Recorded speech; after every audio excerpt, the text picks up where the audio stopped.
Football podcast live on YouTube. We are live and we are talking the Premier League preview and lots to talk about in relation to it's a real slip-up weekend.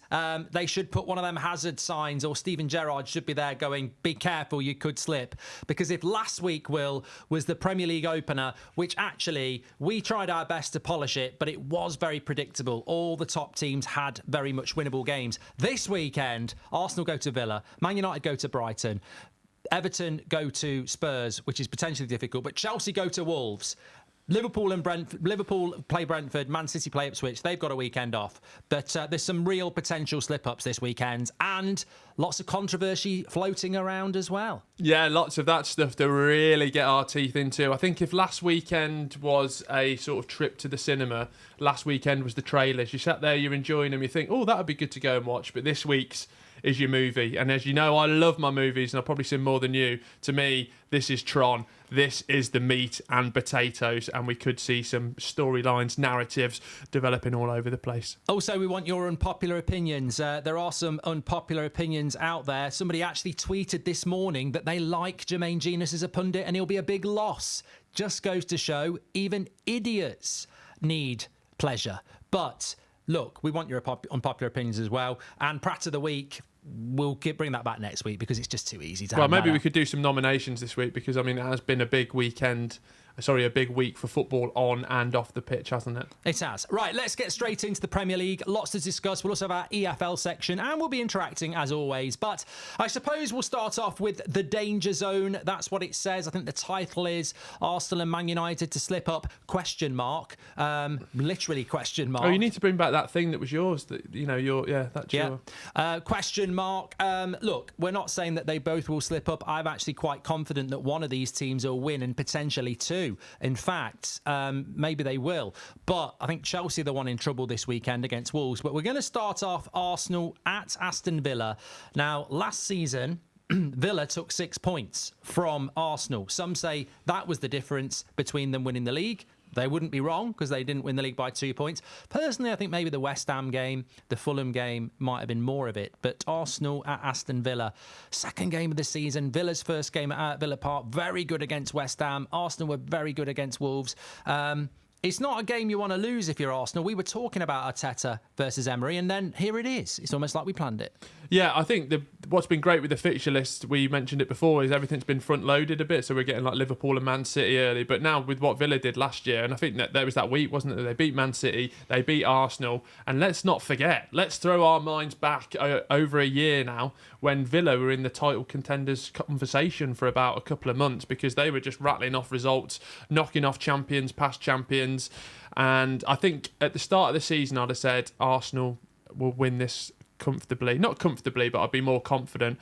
But that Villa display away at West Ham last week, I mean, I've got pains in my chest saying it. I hope it's not something more serious, but I think Villa looked really good. The amount of chances that they created, the penalty shouldn't have been a penalty, so it should have been a clean sheet. They've bought well, they've got a stable manager, they've got a backup striker in Duran who looks deadly every time he comes on, so they've got options off the bench. So I think this is quite season defining for Arsenal because of what happened last year. Like if they want to say like one of these results could change the fortunes of their season last year. So if they can do it now, mark in the ground and we can get 3 points. Yeah, unknown 1303 says, did Villa do the double over Arsenal last year? Yes. They did. They definitely beat them at Villa Park, and I remember them beating them at the Emirates as well. We all remember that because Emery tried, and I think that's certainly something Arsenal fans could have a little bit of resentment towards Emery for because he went to Man City and he did put out that sort of reserve side and let Man City have the points. But that's last season. This is this season. I think it's a really tough game for Arsenal, and it's certainly not one you want to play second game of the season when Man City have got bloody Ipswich. But to be fair, Man City went to Chelsea away on the opening day, got a very good result. That's, a very difficult place to go to, potentially. And I think that the way Arsenal are playing at the moment, I actually think, I'm just going to stick my flag in the ground and say, on my Super 6, I went with a 3-1 3-1 Arsenal win on this. Really? I think they will be open. I think it will be 5:30 on Saturday as well. So I just think Arsenal are so resolute defensively. You can give Villa all the credit in the world for the way that, they're playing. I thought Ollie Watkins looked a little bit rusty last week as well. I'm not so sure we're going to see Villa firing on all cylinders in relation to goal conversions, and they're up against the best defence in the league. But look at Duran, he looks so deadly when he comes on. Don't know. I'd rather listen to Duran. Well, what about listening to something else? Well, we'll talk about the scripts in a minute. Their album's out. Friends of the channel. If you do want to send us stuff, you're more than welcome. But the script, Satellites, is out now. Support them. They're going for #1 album. Danny's a good friend of mine and the United Stand. Beep, beep, beep, beep. Anyway, football friend. But in relation to Arsenal, yeah, I just think that I can just see Arsenal winning this. I think they've got that efficiency. And it would be a very big win because they've got a tough start. Yeah, no, I put down 1-1 on my Super 6, get involved with the league still. That's 6, I think the code is, if you want to get involved. I just feel, the way Villa have replaced what they needed to in the transfer market, and they've done a bit of an improvement with certain elements of the squad as well. Like, this hurts me every time I speak about them, but I wrote them off for Champions League and I had them low down Premier League predictions, but I say it every year and every show almost of just the turnaround of terms of having a manager that is good and keeping him, which sounds so basic to say, is sort of if you're Chelsea, it's definitely lost you on you, and in the Premier League it gets lost on a lot of people. So to have that continuity, I just think it's going to be so good. But yeah, I think I definitely could be the game of the weekend for sure. We've had some super chats in as well. I don't know if you can see them. Alfie Jarvis says, Arsenal could lay down a marker winning this game. Thank you, Alfie. Tom says, hi, Mark. My roast chicken is tasting great. Big love. That's resonating from the United Stand morning show where he was just putting the chicken in. Well, lovely. Yeah. So that's, and in terms of having a good chicken, the longer you can roast it and then let the meat sort of... Yeah. Did you see, am I allowed to talk about something food related or do you want to move on? Go on, yeah. In terms of the way to permeate seasoning... Yeah. There's a good way of putting an ice cube inside the buttocks of, getting really in the cavity. Yeah. And putting your salt and pepper in the ice, and then it permeates up through the chicken. So that's actually a better way to season your chicken if you are going to do that going forward. Yeah, I think there's not going to be many people watching our football show who are interested in fisting a chicken. Well, yeah, no, but if you fist it with an ice cube of salt and pepper, then you get more benefits than you can imagine. Lovely stuff. A massive game anyway between Arsenal and Aston Villa. Yeah. I've gone with a 3-1 win. What are you going for? I'm going for 1-1 on my Super 6. That's what I'm going for. What I wanted to bring up, we talked about it a little bit on Monday, but it was more in the context of people saying it and opinions coming out about that. Who do you think, for the longevity of their careers at the club, will have a more successful stint, Mikel Arteta or Unai Emery? Well, I said on Monday, I think Emery's the better coach, and I think that's proven. And Arsenal fans are always going to get a bit moody about that, I suggest. But ultimately in life, you've got to be real. I've spent 10 years doing that about Man United. You can't just sit there going, United, we're the best, because actually we're not the best. And I think it's very, very clear to me that Emery is the better coach than Arteta based on CV. But Arteta is certainly the manager that's had a bigger impact on one club, because Arsenal are on an incredible journey from a place where I think they were really, really hurtling towards obscurity after Wenger. And Emery had been there. Maybe he should have been given more time. I don't know. I mean, he's a very, very good coach. But I think what Arteta is building at Arsenal is fantastic. I mean, even today when he was asked about Sterling, because obviously Raheem Sterling is going to leave Chelsea, and he was asked about it. And he said, no, absolutely not. He won't be coming to Arsenal. But what a great player. I learnt a lot about him, and, I really like him, and this, that and the other. And it's just like, I think he fits Arsenal like a glove now, and I think that they're on a trajectory to something that I didn't think they would be able to do. So I think in relation to what each manager's done at a club, I think Arteta's done an amazing job at Arsenal, but Emery has that richer CV at the moment. In 10 years' time, I think it'd be very interesting. Yeah, and also, if Arteta doesn't win a Premier League with them, ultimately it leaves him in a position where, you can get that sort of elite manager to come in. And, I'm not saying Pep or Klopp's going to go to Arsenal, but I think from where they were to where they are now, if he was to leave for whatever reason, the manager that comes in next will be of that calibre, of that sort of top tier of managers, where they're not sort of, Emery works for Villa. We've said this before. Like Emery probably doesn't work for Arsenal because of where they're at. So I think he just leaves them in a much better place. But I'm just intrigued, nervous, and a little bit anxious to see where this Villa project goes. Well, talking about unpopular opinions, I would say Arteta will either be a Premier League winner in 2 years' time or he'll be sacked. Because I think the way Arsenal works, it's unforgiving, and that's a positive and a negative. And I think that whilst Arteta's done a great job, he could end up being the guy before the guy, because he's took them from, obscurity to Premier League elect champions, and absolutely that is crystal clear that they are a very, very good team and probably would have won the league if it wasn't for Man City's dominance. But the second they drop, and what I mean by that is if Arne Slot's Liverpool come through, or Ten Hag or Maresca or something like that, and Arsenal ended up dropping to fourth, then Arsenal fans would, I know they would, they'd start going, look, he's done a good job. It's time to go for someone else. So, look, as much as he's done a good job, in 10 years' time, Emery could still be winning this comfortably because he might have had 2 or 3 years at Villa, go back to Spain, or we'll have a bit of Italy and all this. And he still keeps... That's what Emery does. He just goes around doing good jobs, whereas Arteta's legacy is going to be what he does at Arsenal, because you can only really step down from there. He's never going to get the Barca or Real Madrid or PSG job, is he, Arteta, unless he wins something at Arsenal. So no, but I think he would. I think he's already... And how much of the conversation for us was dominated by a lack of quality coaches that are available. Well, I did say it was an unpopular opinion, Will, and it probably is unpopular. But what I'm saying is, put yourself in these shoes, Arsenal fans, or anybody else watching. 2 years' time, Arsenal haven't won a league title.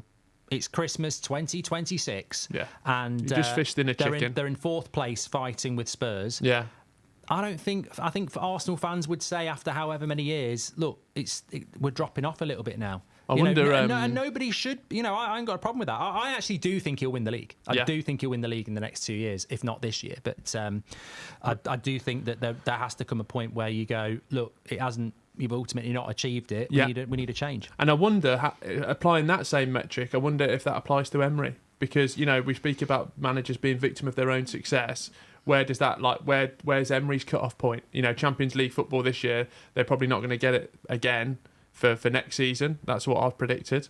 So then what's his threshold? Do Villa fans start getting itchy? We're like, hang on a minute, we've not got Champions League football. Football is a very fickle business, isn't it? I think Villa fans only get itchy if they've got scabies or something. Wow. I think they're a very happy bunch at the moment. They're just they're enjoying it. Victim of your own success. I don't think clubs like, and this is going to upset people, but I don't think clubs like Villa and Newcastle look at Newcastle, Champions League last year, no European football this year. There's no shout for Eddie Howe. I think it takes a few years for clubs like Villa and Newcastle to become established in the sense of we demand top four every year. I think, I think rightly so.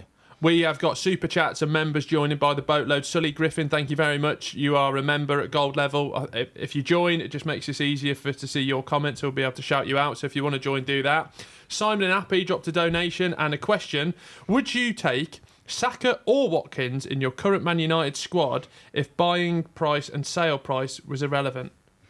Well, I'd take Saka over Watkins at Manchester United, because right wing still is a position where you've potentially got an issue, and Saka for me is arguably, with Salah, the best right winger in the Premier League.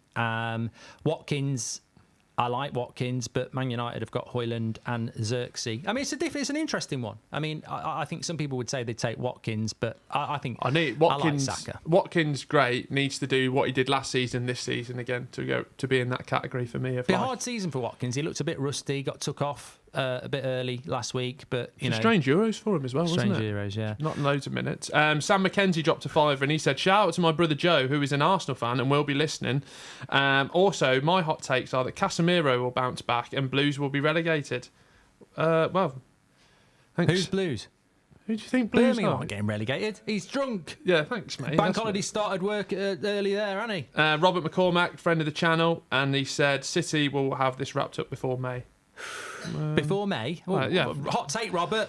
Season ends in May as well. Oh, hot take. Give me a March or something. Chris, as well, is just a member for 47 months. Good lad. We've not even known each other for 47 months. Yeah. So Chris knows you better. Chris better than you. Unfortunately, Pep pulled a masterclass bringing back Gundo, which is to make them favourites. Well, let's just touch on that quickly. 33-year-old going back to Man City, deemed surplus to requirements last season. Manchester City fans are ecstatic. I think. Give him your take on this. No, this was say what you said before we were live. No, this was a take in my WhatsApp group He's not owning it now. By an unnamed source. Go. Someone explain the hype for a 33-year-old that was deemed surplus to requirements 12 months ago, please. Not my words, the words of an unnamed source in my WhatsApp group. Well, we know about unknowns. Steady. That is certainly a silly comment because you like him, don't you? I do like. I don't like Man City. You like Man City, but I do like Gundogan. And but look, to be fair, it's the alternate argument. Maybe an unpopular opinion. Yeah, exactly. The hype for a 33-year-old who was deemed surplus to requirements last year. I don't think he was deemed surplus to requirements. That season where he left, Man City had just won the treble. That last couple of months, he was their best player. And I think he was like, I want to go and play for Barcelona. And he was a free agent. So I don't think he was surplus to requirements. If you look at Modric at mid-30s, still turning it on, I think Gundogan at 33 could be the signing of the summer for me. And I hate to say it because I hate Man City. Well, I don't hate Man City, but I don't like Man City. But I think Gundogan I think Man City have looked a little bit defeated this summer in relation to their transfer activity. They've not really looked that passionate. But then you look at what Chelsea are doing with the likes of Lavia, well, everybody, but like Lavia's not first season, but you know what I mean. Man United, Xerxes, Arsenal, Calafiori. Man City are bringing Gundogan back as their big signing of the summer, really. Yeah. But he's already been there before and won it all. So it's almost like putting a pair of comfy slippers on or football boots, isn't it? Well, yeah, and sometimes people speak about the experience maybe lacking when they did get rid of some of those players with like Cancelo going in that as well. But like to get him back, him still be at the quality that he is, ultimately. And if there is, if we're putting our football manager heads on there, if he's coming back with an expectation of not being a first team player, but maybe being rotation, you keep your dynamics nice and good. It's a win-win situation for everyone. So, right, we've spoken about Arsenal against Aston Villa. Let's talk about the big topic of how TalkSport let Jermaine. No, let's talk about. We might talk about that, but let's talk about Manchester United's trip to Brighton. We're very much previewing the Premier League on this show, so get your comments in, of course, but also your unpopular, maybe hot takes, maybe stupid takes.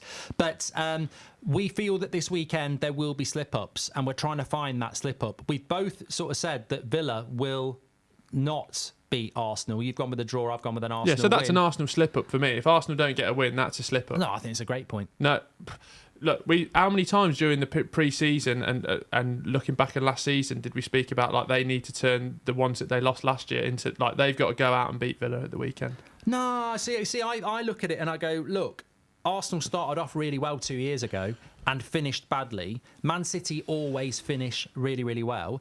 I think if Arsenal go and get a point at Villa, remain unbeaten, stay in the race and finish stronger, look, as we all know in life, it's how you finish the race. It's not how you start it. At the end of the day, if you're at it at the weekend, whatever that is, and you start well but finish badly, people are going to remember how you finish badly. Look at Kelly Holmes, Athens 2004. I was thinking something else. 800 metres. 1,500 metres, written off every time, gets the last 200, there she is, and she's coming hard. Gets two gold medals. Now, I think, but also they were speaking about Arsenal in relation to City as well, weren't they? In terms of like going to the Etihad and really being happy with that point. It's just, I just think there's so many opportunities where, and especially at the start, just lay down your marker and get there. Because also this ties in for the rest of the season if they beat Villa. It's momentum. Yeah, okay. Well, Man United are at Brighton. This could be... We will find a slip-up here. We will predict a slip-up. I literally just predicted one. What, Arsenal drawing is not a slip-up. I think it is. That's my unpopular opinion. It's not big enough. I'm in the Robert McCormack camp. It's not a big enough topic. I think City will have the league wrapped up by June. Don't forget to watch or listen to the podcast because Will's big slip-up was a draw for Arsenal at Villa.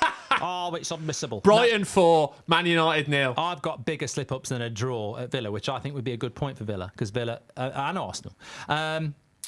Let's talk about Man United going to Brighton. I actually don't think this will be a slip-up. I think United will win. I have got a slip-up to come. I'm building tension. But I think that a lot of people sort of overreacted to Man United last week because we were the opening match and there was a lot of negativity and all this, that, and the other. I don't think there was that much negativity. There was. No, I there think was. you're just too in it. There was. I think people were disappointed that we didn't lose. Yeah. I thought United were very energetic in the first half, missed a few good chances from Bruno, got the goal in the end, a very good goal from Xerxes, deserved the win. Fulham are a decent Premier League side. Brighton went to Everton, won very, very well, but it's a new manager, and I just think that continuity is something we've mentioned so much. We saw it with West Ham and Villa. Lots of hype around West Ham. They're clearly going to take a few weeks to bed in. I think it's going to be the same with Brighton as well. Although we've been to Brighton a few times, United, and had our pants pulled down. We've got to turn up. I think we will. I think there's a lot of players that sort of fighting for their spots with new signings coming in or on the bench. Xerxes, scored that goal. I want to see. I really like him. I like a number 9, and when he came on, just the size and the presence of him, and even that finish as well. I'm really keen to see more of him. I like a cup of tea that's a good cup of tea. I don't like tea. Well, I think that's what Xerxes is. You know what you're going to get. Ball into feet, lays it off. I'm off to the box. Yeah. Finishes his pint. I'm going to buy the round. Nice. None of this. Yeah. Everyone's staring, going, whose round is it? Who's going to go? Xerxes is just like, I'm going to the bar. Do you want crisps? A pint? Brings back the crisps without saying he's going to buy the crisps. And then rips them open half and shares them out and goes, don't worry, I'll get them again. Yeah. No, I'm excited to see him. He's a guy who knows where to park his bike. Yeah. Lovely. I parked a bike this morning. Did you? Yeah. I got a line bike, so I was running late to the train. I remember my mate saying that once. It's probably inappropriate, but it was the 90s, and I'm not going to... Oh, has it got other connotations? Well, he just said, I'd like to park my bike... to park my bike... Steady. Between those. Right, okay, got you. But those could be anything. Yeah. And it could be it could be absolutely anything. And so you're not going to get me on that. And I'm quite naive, because I actually did park a bike this morning. You know when somebody says something and you just never heard it before, and you go, ha! And I don't even laugh like that. Yeah. He went, so what, I'd love to park my bike between... And I went, ah! Yeah. It was great banter. Well, we can just talk about the bike that I think the worst thing that anybody ever said, and he denies it to this day... Do we need to hear it? Yeah, because she's dead now. But I'm not even going to give away who it was, actually, because it's disrespectful. But basically, I was at a family function, and they were arguing, and it was just completely unlike him to do it. And this family member said to another family, "Oh, why don't you go and take your face for a shit?" And I was just like, that's one of the best things I've ever heard. That's really good. Right up there with Fanta Pants. Yeah, that's good. That is Sorry, great. I was really nervous where we were going there. Yeah, no, that's really good. And you'll always keep it going. I like that. Yeah, no, I think United will win. I think that they've got a little bit more steel to their defence. Who's going to start in that back line? I think he will go Maguire, but I mean, where does everybody sit on that one? Actually, don't make it Man United centric. I got quite angry about this on the United stand. Actually, be interested to know what you think and everyone else thinks. So basically, Harry Maguire played last week, played well. But you've got De Ligt, who you spent £42 million on, who allows you to play in a different way. So some people would say, well, De Ligt's now match fit. You drop Maguire, even though he's played well, because De Ligt's the future. Some people would say, no, keep him on the bench because Maguire's doing well. But what if Maguire keeps doing well for the next 4 or 5 games? You look an idiot for buying the new player. You just bite the bullet. I think with Brighton, just because it's almost becoming notoriously like it's like Arsenal Stoke back in the day. Brighton Man United just feels like something bad's going to happen. And for don't pick Maguire then. Yeah, well, no, but then also if you're throwing in De Ligt to start the game at the start, like that's his first start and something does go wrong. Yeah. I mean, you can look at Martinez from last year, can't you? And I know him and Carragher sort of put the water under the bridge after that. Comments about him being too small and everything like that. But where you can, I think you just want to start on a good footing. So maybe he brings him on a little bit earlier than he did last time. But then it's weird to sort of change your back line as well, isn't it? So, but ultimately, if Maguire's playing well constantly, like think how many injuries that you had last year. You don't want as many as this year, but like the amount of games that you're playing and the squad rotation, I don't think that I perceive a problem with that happening because an aging Maguire and a new De Ligt, that's a non-conversation. So I think start Maguire and then bed in De Ligt maybe a little bit earlier if you can. Yeah, I mean, people are saying don't write Brighton off. No one's doing that. Write Brighton off at your peril. No one's doing that. We're actually saying it's a dangerous game for United. I just think they'll win. 12:30 Saturday. I'm going to go with a Manchester United win on that one. But still, you know what? We could do with winning these games and getting off to a good start because I just still feel that there is this resonating negativity around United, whether it's ex-players, some fans, the media. I mean, look, the irony of TalkSport yesterday having Jermaine Genius present a show, and one of their topics was, will Ten Hag be sacked by Christmas? They would not let me on. I mean, they won't let me on anyway, but I was like, let me on, this will be gold. Because all I was going to say is, the irony of you talking about Ten Hag being sacked by Christmas when you just got sacked 10 minutes ago, you prat. What are you going to say about that? I've got nothing to say about it. Yeah. Great interview, wasn't it? But it was top quality. I mean, we were texting each other like live updates, weren't we, as the scene? I was down the pub. You were down the pub. I wasn't celebrating. You were already down the pub. I just legged it. As soon as I heard Genius has been sacked, I legged it down the pub. I said, drinks on it. No, me and Seb were down there just chilling. So. I just couldn't believe that. Like, imagine if you were in that situation and your agent had just like left you out there to be in the not the cathedral, in the, what's the thing in the gladiator thing? The Colosseum. In the Colosseum like that, and you're just facing all these pelters and you're just there for 3 hours. Like, I'd be getting rid of my agent ASAP. Well, he got sacked at like 4 o'clock, didn't he? Yeah, because everyone was like, oh, he's been sacked, and everyone was sort of taking in that news. And then he was presenting on and then Talk everyone was Sport. like, he's live now. I was like, and then bollocks. they wouldn't let any calls go in about it. Fair enough. Comments off on YouTube. Comments off on YouTube. But the only thing I can think of in a serious sense is that if I was producer on that, I'd be pulling him off. No, I'd be taking him off air. Yeah, like it's the safest thing to do. And I don't for 1 minute think that they couldn't have known. Oh, they definitely knew about it. Yeah. So I just thought that was really weird to have him presenting a show when he's been sacked. And look, we must just say, I say with total and utter sincerity, I think he's a crap pundit. But we don't know what the inappropriate comments are. But let's be honest, Will, if you'd just been sacked by somebody and we were sat here now and Niall was going, I'd be like, oh, Will's just got to go to the toilet. I'm fine. No, Will's got to go to the toilet. Got you. Get off. Yeah. And it'd be a long Thomas Crapper. But unpopular opinion, you had quite a good one about this, just to move it on. Like, you say it. Which one? The pundits one? Yeah, specifically about people like him and others. Well, I just feel football fans never universally agree on things. No. It's very hard to do when it comes to England, clubs, whatever. When it comes to pundits, I feel that as pundits, maybe not as people, there's pundits, we universally agree it'd be better off if he wasn't there. I think Michael Owen... Yeah. If you could find me someone that thinks as a pundit, people go, Michael Owen, he's all right. I've not even heard that. I think I'd add Martin Keown to that list, especially when he's on co-coms. He's so bitter. Well, yeah, I think you'd throw in certain people. To be fair, Danny Murphy, a lot of people throw in. I actually think he's quite funny and knows what he's doing. I don't like Danny Murphy because of what he said about me on the radio. Yeah, you've got a biased opinion. It was vindictive. But there's people... Oh, TalkSport will let that happen. Yeah, there's like people like Owen, Keown, and throw your other ones in there. I'm not saying in terms of as people, but as pundits, I just like... You're either entertaining and insightful, and if you're both, you're in a lovely sweet spot. And with Owen, I don't find him entertaining or insightful. Keown, the same thing.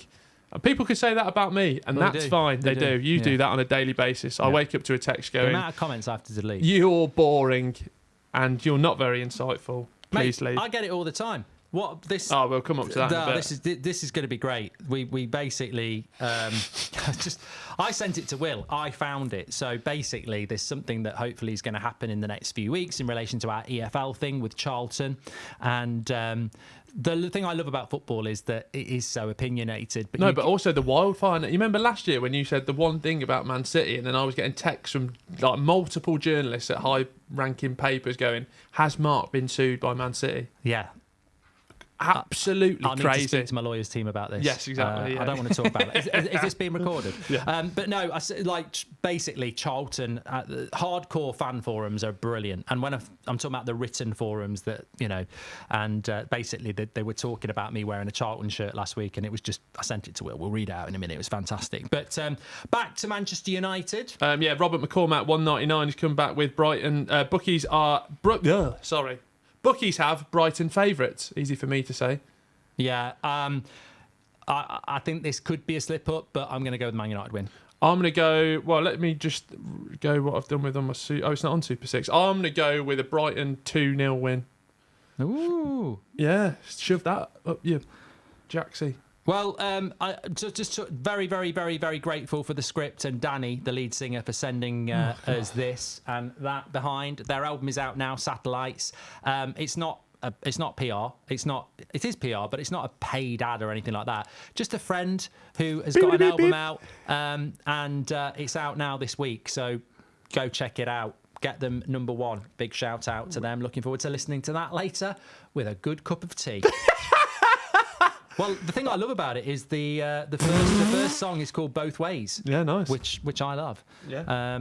There we go. Fantastic album. Go and check it out. But can we ask him if we can, like, because when we start these streams, obviously you have to get the real generic YouTube Yeah. Can we ask him if we can? I'm after the big hits, but Standing in the Hall of Fame. He's not going to license that to us, but maybe maybe there's a song he's chucked on this album and thought, oh, we need to get to 12. No, I want Standing in the Hall of Fame.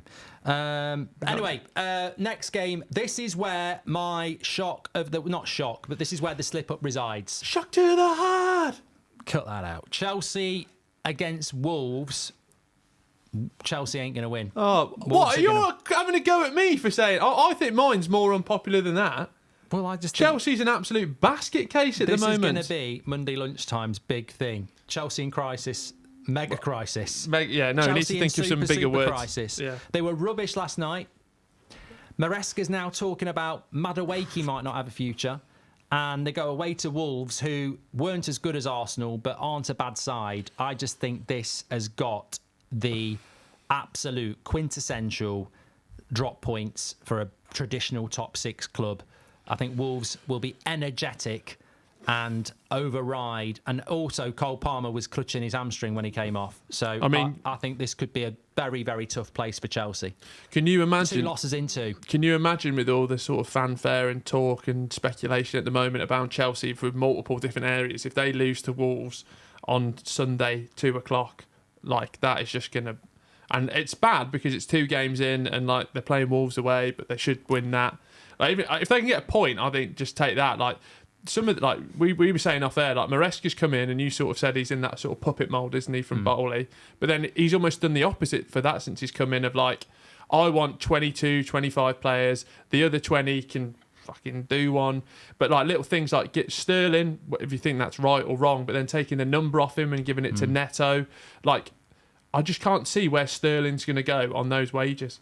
I'm just confused. I mean, Matthew Lunn says, played better in the City loss than the win we had last night. It's worrying. Wolves should beat us if we play the same. Talented individuals, but no team. Absolutely spot on. As an outsider looking in at Chelsea, an immense array of talent, but I never really see any rhythm. But then, in defence of the new manager, he is the same as Lopetegui at Wolves. He is the same as Slot at Liverpool, where you've got to give them time, but nobody will give him time because no one's got any patience with Chelsea because they keep doing this. So there is no buzz about a new manager. But what I find incredible about Chelsea is this hypocrisy of, and it's not Maresca's fault. In many ways, I wish Man United would do this with Ten Hag, where he's come in and he's basically said Sterling, who was bought 2 years ago, not part of my plans.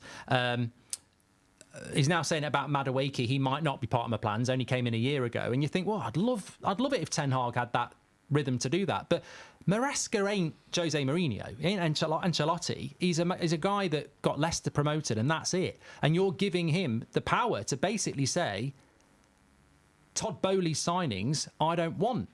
Why did Pochettino left? Because he disagreed with some of the things they were going to do. If you were going to give anybody the power, why didn't you just give Poch? Because it looks like they're now giving them, because all these players weren't bought by Potter or Poch. It was this Clear Lake whatever. But it looks like they're now saying to Maresca, yeah, you can make us look idiots by selling our big signings. But why did you not just give that power to Pochettino? And also the foresight, like with Pochettino having a season under the belt and then also the CV of continuity. But when you do get into those muddy waters, you can almost look back as a fan and go, right, he did that at Spurs and he got through it. He did that at PSG and sort of got through that. With Maresca, you like, if he's going to get into trouble early on, which I hope he doesn't, and they can go on a good run. But if he does, you go like, well, what's his CV? Like, how do I know he's going to turn the ship around? And with everything that Bowley's done so far, it just feels like end of the line. He'll be out the door. And then, like you said, he's been given this power to be like, I want these players out. Then you got another manager going, maybe Sterling's coming back in the fold. So it's absolutely a mess.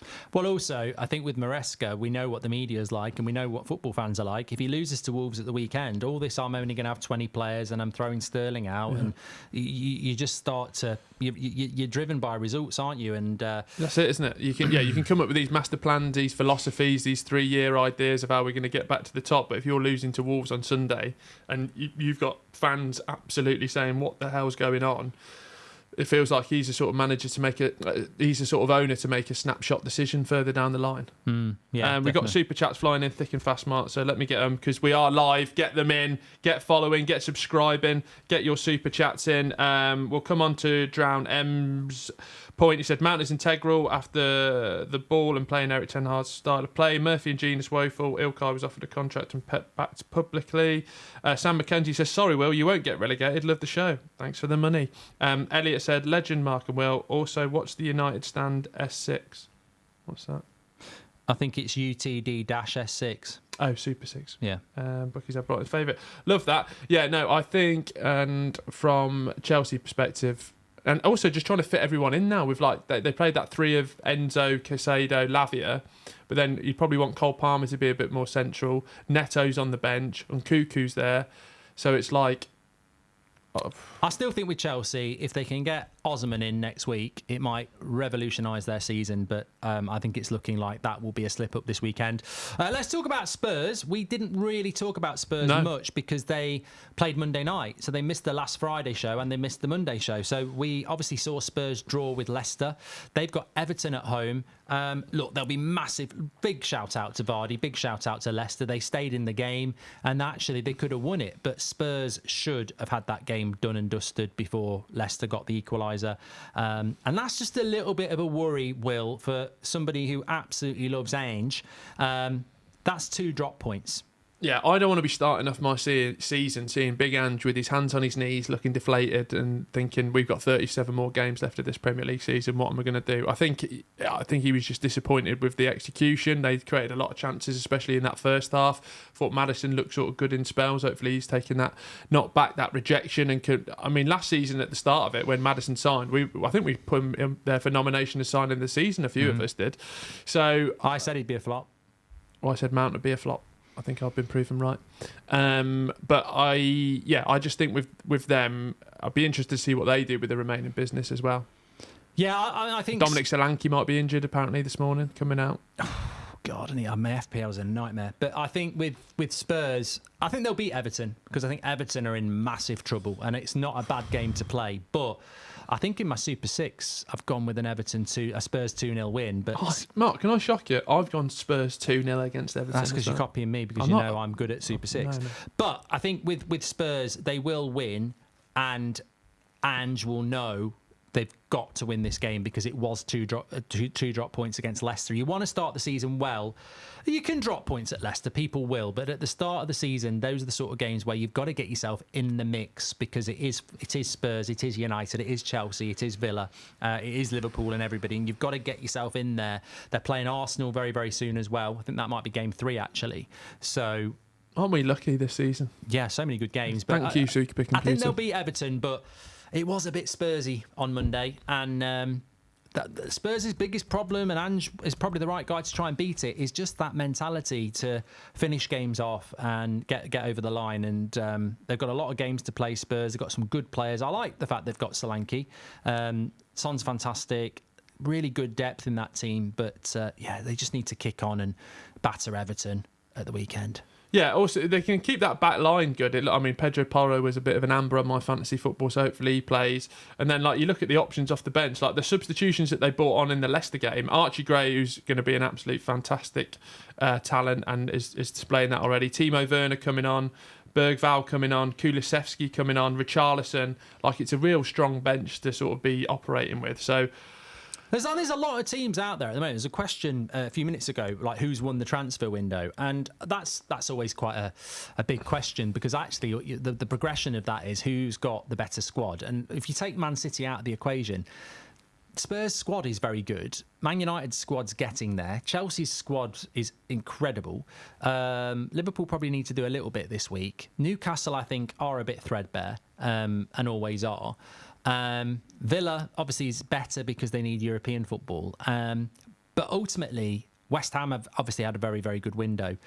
But it's about that continuity. It's about that rhythm. It's about hitting the ground running. And the teams that do well will be the teams that accumulate points in the first 5 to 6, 7 weeks. Because then when rhythm hits, you're mentally looking at yourself and going, oh, we're playing catch-up or we're up there. And I think that's why Ange will have been so disappointed, because last season they started off so well. Psychologically, you put yourself there. And you were talking about Arsenal, but look at Liverpool home to Brentford. Look at Man City home to Ipswich. That's a weekend off. Turn up, get 3 points. I mean, if either of those two drop points, that would be massive. Whereas Arsenal are going to Villa.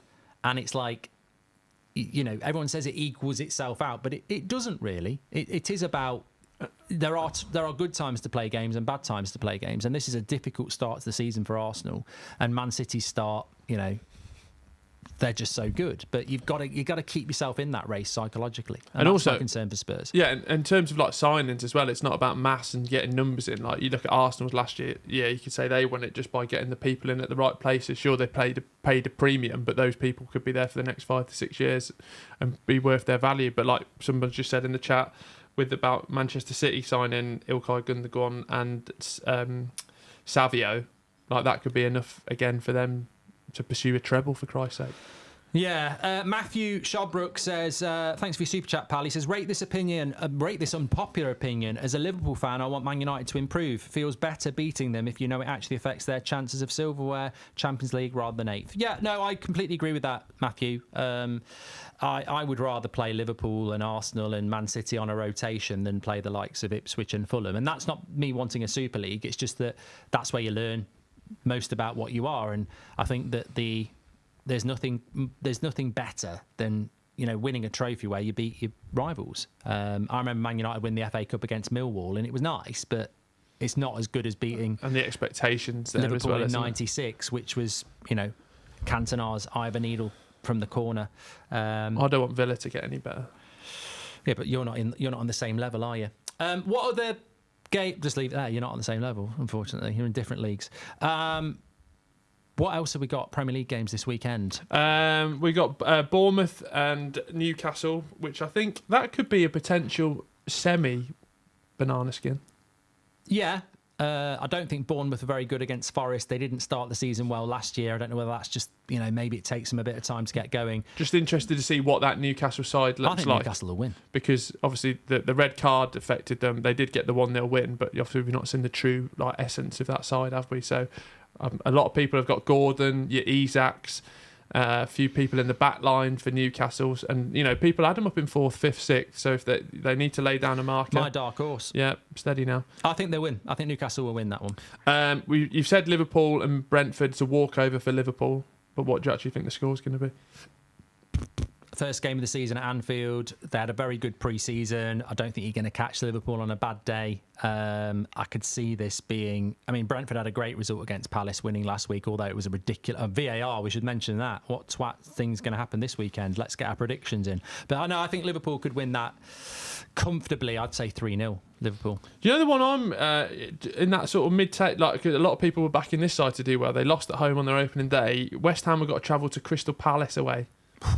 And you think if they lose that... 2-2. Lopetegui, 2 defeats on the bounce. I worry about Palace, though. Why?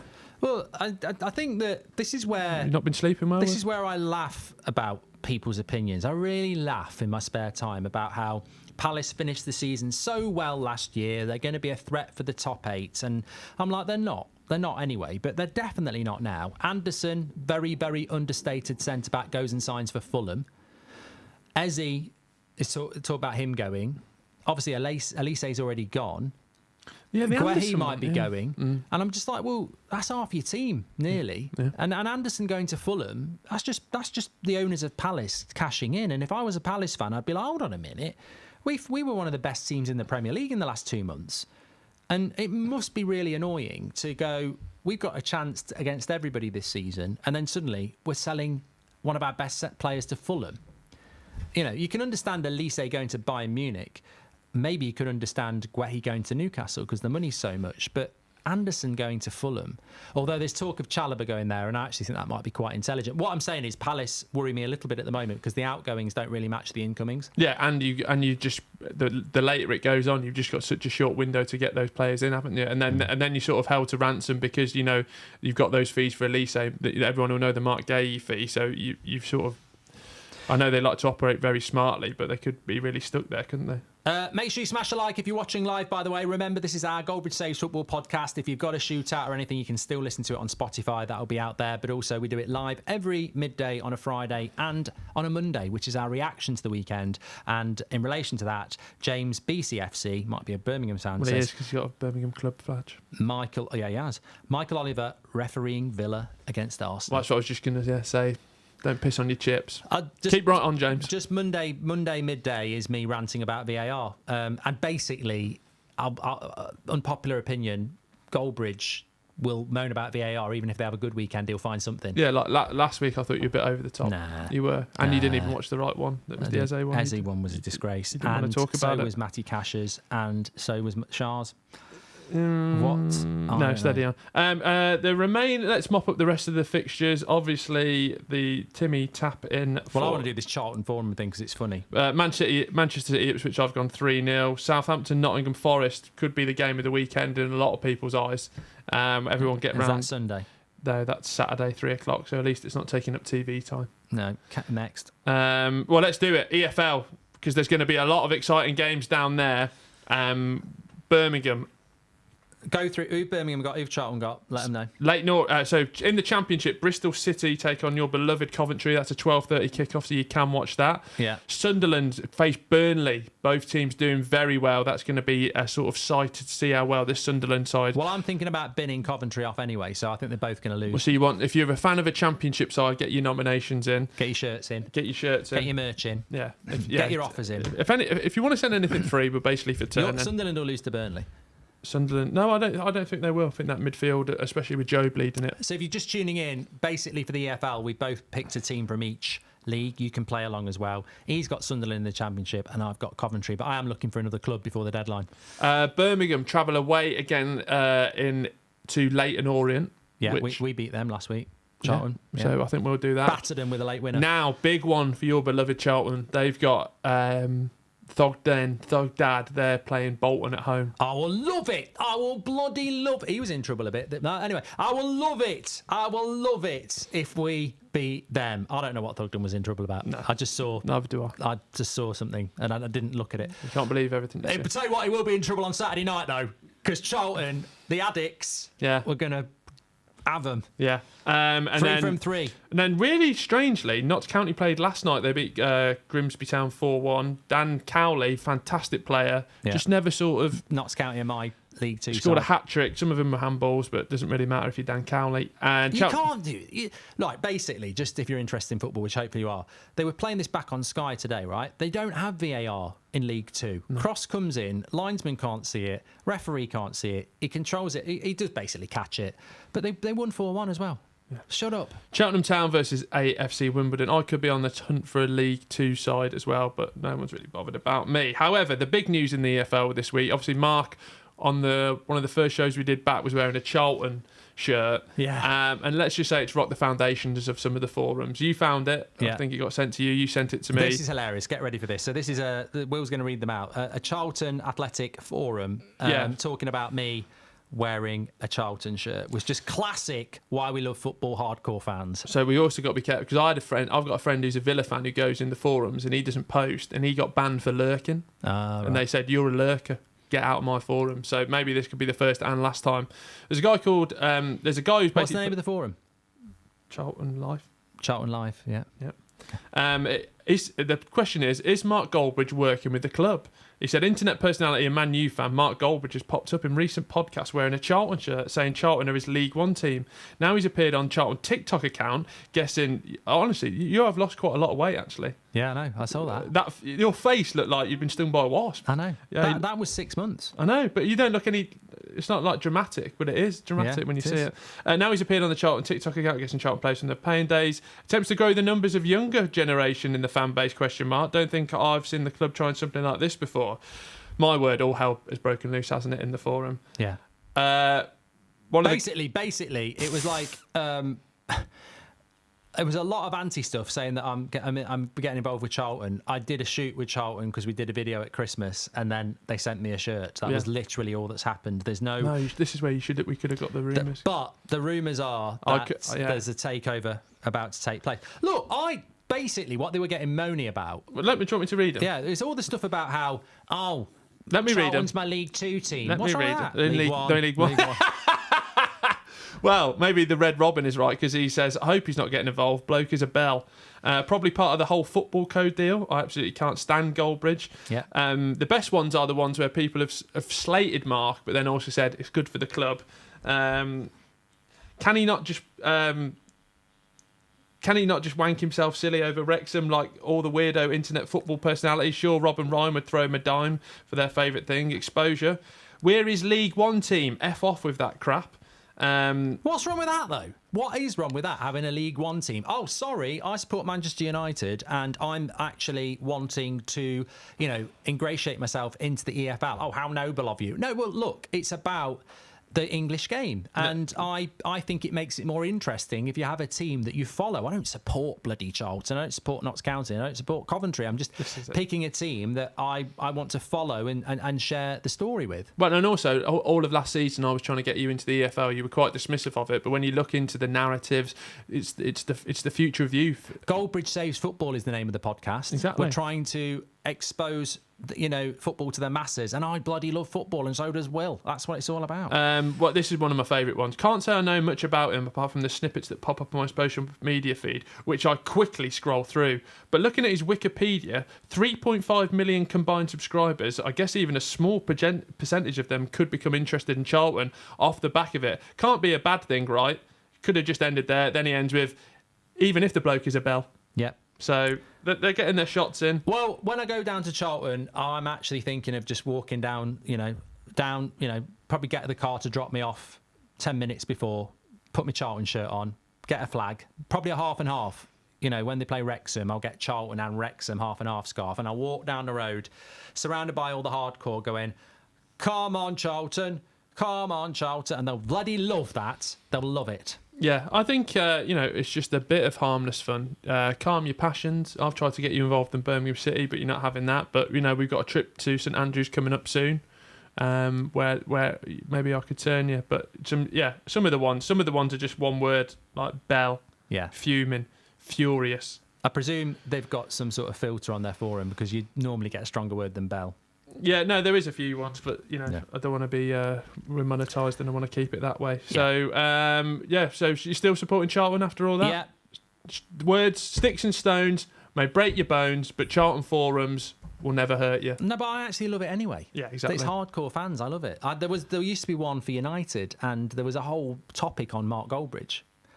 On this United forum, and it was pretty much the same sort of stuff. Yeah. You can't knock the guy, even though I do think he's a bell. He's done really well in forums just go under there's I was introduced to some of them. I think there's one called like a Tattler or something. Yeah, and it's basically just a lot of like female influencers on there. So it'd be like, I don't know, I can't think of anyone now, but like say Jerry Halliwell back in the day, but like a modern YouTuber, and it's just a lot, mainly women, just going, oh, she's a bit, literally just pure hatred. But they're brilliant. Like you go on like a Stoke. I love them. Yeah, but you'll go like on a Stoke City forum, and there'll be a topic about Alan Shearer, and you'll just sit there with a cup of tea and a slice of toast, and I'll just sit there with a big grin. I'm loving this. Yeah. I'm loving this, and they're so passionate, and that's what football's all about. Well, we've got a nomination for your championship side if you do want to get involved, and this could be. And I've actually got a connection here which actually could help. Drown M says we will have you at Portsmouth, Mark. Play at Pompey. Just come into the championship. Big 3-3. Draw against Leeds on their opening day. Darren Anderton, Guy Whittingham. Darren Anderton played at Pompey. Yeah. He did a bit, didn't he? Yeah. Callum Lang, who's there, scored 2 goals on the opening day. Great lad, great player. I just think Coventry could have done more. Yeah, but do you want Portsmouth? I don't know. We'll have a look. I'm saying transfer deadline day next Friday. I'm saying I'm going to make a decision on my championship club. I did just pick Coventry because I felt I'm just saying Portsmouth could be a fruitful lead. And I remember Coventry against Spurs. One of my first memories was when they won. And also, the Coventry fans hated you from the FA Cup draw, which we spoke about last week. Yeah, I did. Look, if Coventry want to send me a box of, or a shirt or something, there is still a chance, but I'm not holding out hope. Robert McCormack says, bad news for you, Will. Jack Clark's gone to Ipswich. Why is that bad news? He plays for Sunderland. Ah, right. So I might have to look into that. While Job's there, I'm staying with Sunderland. Let's be honest, in the Championship, the 3 promoted teams will be teams that have got parachute payments and... I know, I think it's going to be different this year. I think we're going to see a big shock. This nonsense that people think Ipswich or Southampton or Leicester are going to stay up. It is fairy... Why is that? It's fairy tale Well, nonsense. dare to dream then. No, I'm not listening to you. Why? I'm not listening to you because this is exactly what you said about Luton last year. And they were close. Did they go down? Yes. Yeah, exactly. They will go down. Lessons have been learned. Right. You know why they will go down? Because teams like Forest and Fulham are spending big money on proven players. They know how to get 35 points. Ipswich, Southampton and Leicester will not get 35 points and therefore they will go down. Yeah, but you tying that into combined. You're tying into the saying that, look, Leeds didn't go up last year. No, but I think the parachute pay... I know you went up. Ipswich, coming from League One. Parachute payments and promotion to the Premier League is one topic, but the gap between the Championship and the Premier League is another, and it is too big. And I'd go even further to say if Sheffield United, Burnley come back up, they'll go straight back down as well.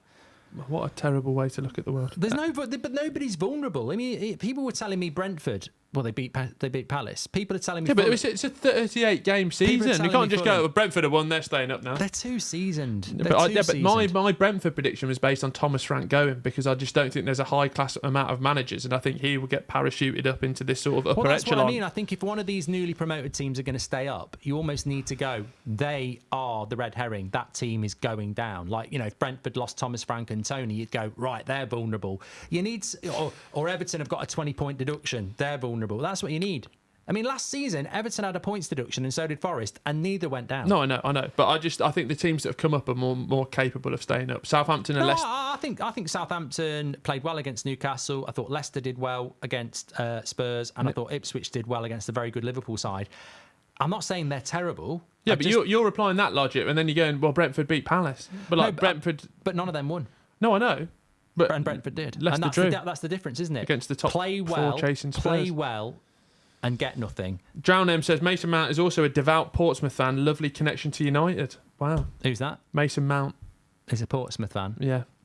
And you like Mason Mount, and you need a new Championship team. Let's have a look next Friday. Yeah. And see what shirts come in the post. Legends, anybody else? Just lots of fantastic. I believe Leeds, Burnley and Luton go up. We've done enough of that today. Want to get it number 1 in the charts. Yeah, we do want to get it. Should have my book here as well. Where's that gone? Standing in the Hall of Fame. Buy the book and the album. Help us both get to number 1. Yeah, that'd be nice. Book's not in my hand. Stanley's a good friend of yours. FPL we were going to talk about, but I haven't done mine yet. Well, the big one for me is Arnie Slot. Nightmare of a bloody weekend. Arnie Slot, actually, just touching on Liverpool, came out about the Quanta comments, basically saying what he meant to say sort of got misconstrued just because of the language barrier. And I did say that on Monday. I think we'll see him again. But then he said Quanta came back into training, supposed to recover on Sunday, said, can I train? I think he trained. And then on the Tuesday, he got injured and had a knock. You know what we should do? We should have a Prat of the Week. We should change Prat of the Week to Prat of the Show. So we had Prat of the Monday show and Prat of the Friday show. Yeah. And then at the end of the Friday show, we should have a poll on who's the Prat of the Week. Okay. Because I think Genus is probably Prat of the Week, Prat of the Show. Yeah. But I'm Prat of the Monday show because I said Mo Salah was my hot take to win Player of the Year, but then didn't put him in my Fantasy Premier League team. That is idiocy. Yeah. Idiocy. That's like getting a date with your dream girl or boy and then staying in and watching EastEnders. Yeah, but what about if it's one of them live episodes where, like, Who Shot Phil? Well, that's what I mean. But you can't just rearrange the date. No, I didn't put Salah in my Fantasy Premier League team and I said he's going to win Player of the Year. It's just idiotic. But fantasy football does that. You know, you're getting down to the deadline and you're itching. And there feels like there's so many good options this year to have. Oh, I do it every year. I always try and be niche. Like I put that barcode in from Brighton. Yeah, but everyone did that. That's not barcode in it. It yeah, steady you. That's not niche though. I think he's getting bloody. Not only did he not start against Everton, he's getting bloody loaned off to Spain as well. Yeah, well, it's not been a great start for the back line. Pedro Porro I had and he scored. So is he going to play at the weekend? Garnacho misses an open goal. We wouldn't miss that. What is it? Is he going to start? Do you think? Like, I was very surprised that he didn't start at the weekend. Who? Garnacho last week. Well, he probably. I reckon he'll stick with the same team that started against Fulham because that's the sort of thing Ten Hag would do. I tell you what, I'm on Ten Hag's coattails this season. I do back him, but he's got to deliver. I thought coattails was good. Yeah, that's what I mean. I'm right behind him, but I'll give him a kick up the arse if he starts messing around. Unpopular opinion: Ladios says Slot will be gone by Christmas. Ladios, you'll be gone by 5 minutes' time when I block you in a minute. Oh, I mean, I don't like Liverpool, but that's nonsense. Yeah, right, lovely stuff. What are you doing at the weekend? Anything nice? Working. Got United, what streams are on? United stand Brighton match tomorrow after 12. Then back on here for Arsenal Villa at R5. Yeah. And then Liverpool Brentford on Sunday. Lovely. There's not as many. I did loads last weekend, but there's not actually that many. Well, it's also the excitement of last week, isn't it? Yeah, but there's maybe Chelsea Wolves on Sunday, but I don't know. And then it's bank holiday for you, but we will be in here. No match on bank holiday Monday was annoying. There's a full fixture list of the National League if you want to get stuck into but that. Should have had a Monday night football game. Get your teeth Why into not? that. Or a Monday afternoon game. Yeah, why not have a Monday night football? There's no European football. I don't know. You know what? Jurgen Klopp. It's Webb again, isn't it? Webb. Howard Webb again. Webb. It's a web of lies. But we'll be back on Monday at midday, reacting to the Premier League weekend, and we'll know every game because there is no Monday night football, which is great, actually. Yeah. Less Monday night football, the better it is for us because we can discuss all the action all of the time live with you. 12 p.m. every Monday and Friday. Tell you what I'm doing this weekend. What are you be doing, I'm just going Mark? to keep listening to this. Yeah, I would. Yeah. Have you got a CD player? Yeah. Yeah. Yeah. And have you got I've got a vinyl player actually. There you go. You could use that one and I could listen to this one. Thank you. Then we could send out of 10 scores for each one. Yeah. I'm giving both ways 10 out of 10 without listening to it. Nice. I'm going to give one thing I got right, which is normally me after the end of a stream, 10 out of 10. Yeah. Before you go, could be good. Yeah. Before you go. Have you actually ever met him? No, I just don't think I have, actually. We've spoken loads of times. Oh, it's a trap. It's one of them honey traps. I don't think we have. Oh, it does exist. I've seen him on I've seen him on The Voice. You've been sending him money. Yeah. Oh, no. I paid £100 for this. Oh, no. Don't even know if there's a CD in it. Oh, no. Check it out. Thanks, everyone, for watching. We're not actually being paid anything for this. No. I just we get on. Yeah, you've said multiple times. I should have said to him, post out the book. That would have been a really clever thing Yeah, to but do. I've done it again. Prat of the week. You know you're standing in that relationship and Danny's on top. Shut up. Please do Chelsea Wolves, says Max. I'll certainly react to it. Chelsea in Crisis, Part 2. Yeah, Maresca could be in real danger if it goes wrong for him. Thanks, everyone, for tuning in. We're loving doing the lives. We're back on Monday at lunchtime, of course, so we'll have lots of stuff over the weekend. Take care. Have a great weekend, and we'll speak to you soon. See you, Mark. Bye.